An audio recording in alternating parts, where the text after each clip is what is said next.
fulfill their destiny, they welcome death. Death never threatens a human who discovers their purpose.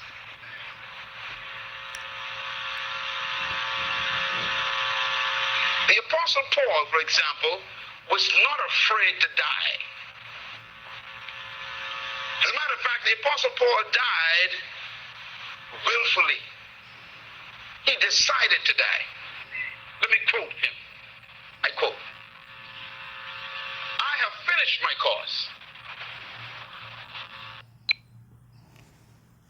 I have kept the faith. I have been poured out like a drink offering. And there's nothing left for me to do. I am now ready to be offered." Wow.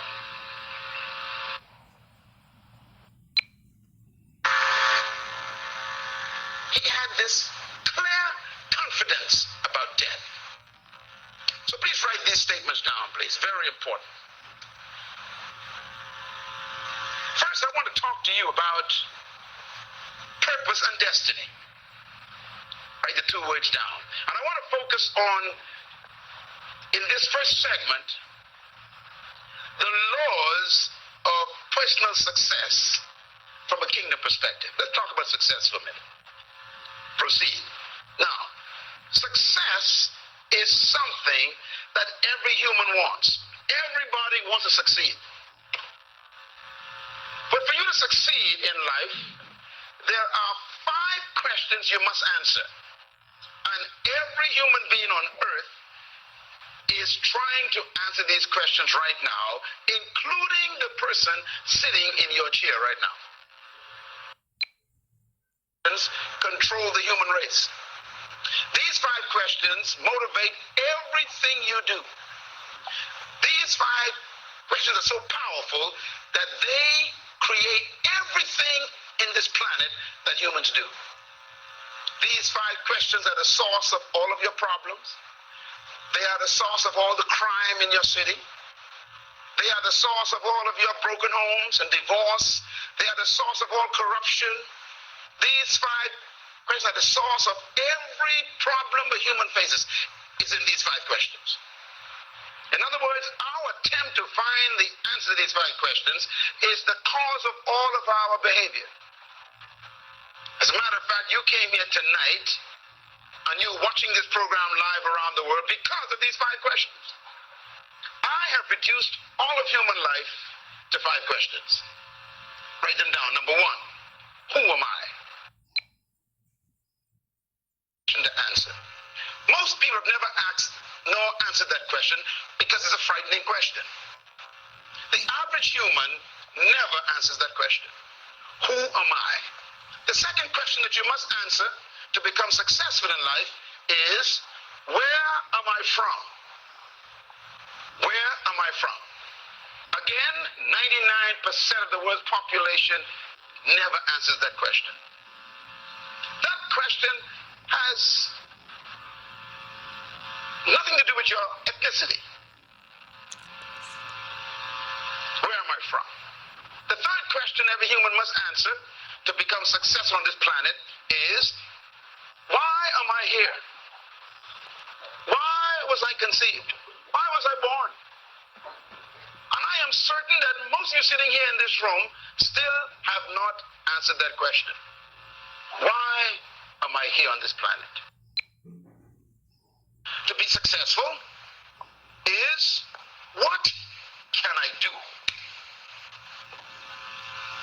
What can I do? That question has to do with, what am I capable of? Again, over 90% of the world's population haven't answered that question.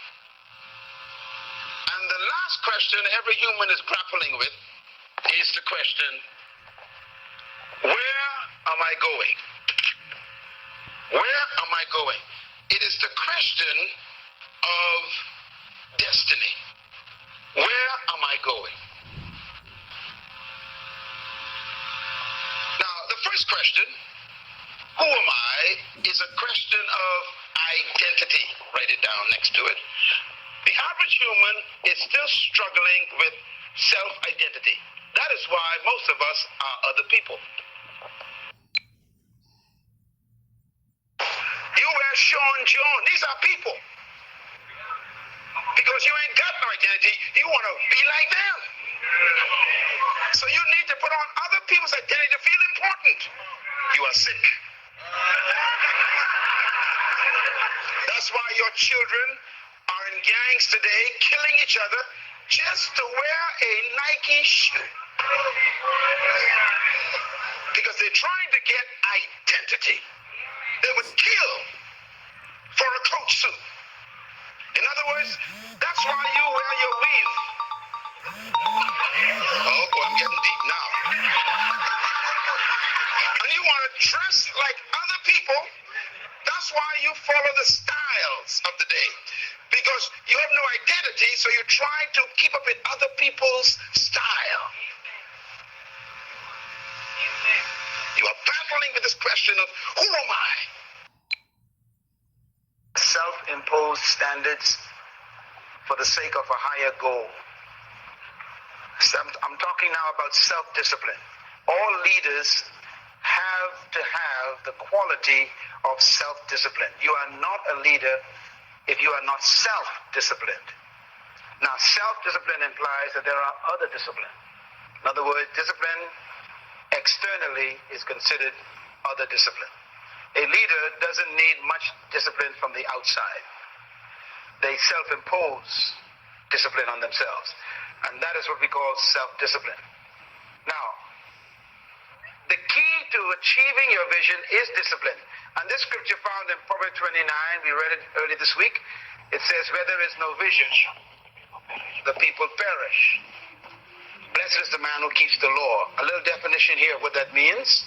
Where there is no vision, people throw off restraint. That's what that word. It means to throw off self-control. In other words, where there is no revelation of the future, people throw off self-discipline.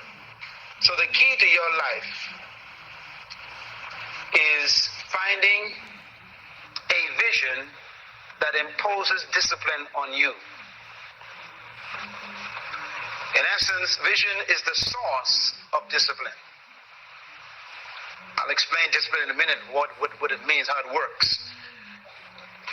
Discipline is the root of leadership. It actually is the very nature that attracts people to you. A disciplined person naturally begins to attract people because people admire discipline in other people. That's why we go to see athletes perform. We really admire the discipline that they put themselves through. Trust. People trust a person who they perceive to be disciplined. This is why athletes also are used to promote and advertise and market products. People, they are selling the discipline of that athlete. Okay? Not their fame, but their discipline. We think it's the discipline, it's the fame, it's actually a discipline.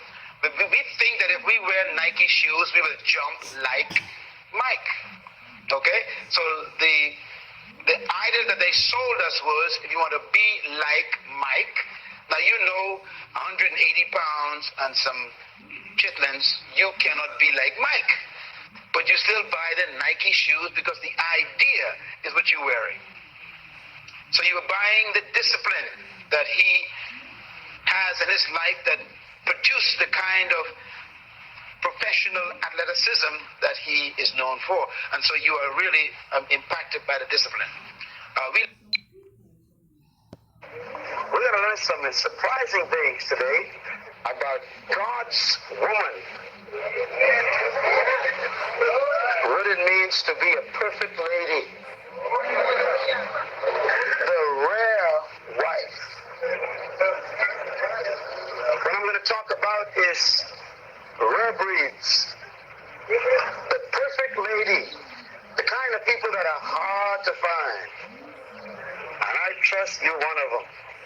Ladies. Men, some of you are going to nod your head and say, Others are going to say, good Lord. But all of us are going to grow, all right? We're going to learn. Proverbs chapter 31. One thing I like about the Bible is the Bible does not pull punches. And the Bible does not apologize for being what it is. We're going to learn some surprising things today about God's woman. What it means to be a perfect lady. The rare wife. What I'm going to talk about is rare breeds. The perfect lady. The kind of people that are hard to find. And I trust you're one of them. Ladies, men, some of you are going to nod your head and say, Others are going to say, good Lord. But all of us are going to grow, all right? We're going to learn. Proverbs chapter